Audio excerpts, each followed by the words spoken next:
We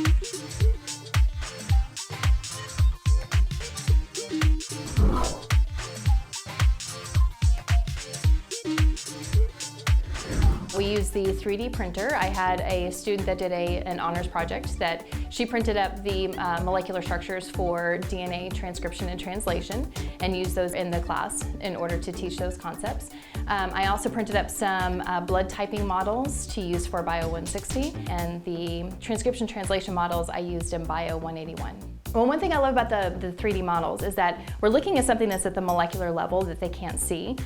So this is giving them the ability to actually get their hands on something that's at the molecular level, to be able to look at this, to visualize it, to see how this is actually happening within the cell. Since they can't see this, I can put it up on PowerPoint, I can put it up on notes, we can draw it on the board, but with the models, it gives them the ability to actually feel them and physically touch them and to move them, manipulate them.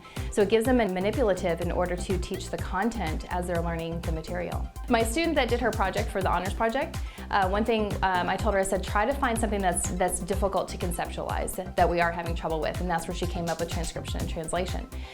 So this, again, they gave them the ability to see this. This also gave Anissa the opportunity to build the models herself, that she came back after she actually built them and said, oh, now I get this. Now I can see how this is actually happening.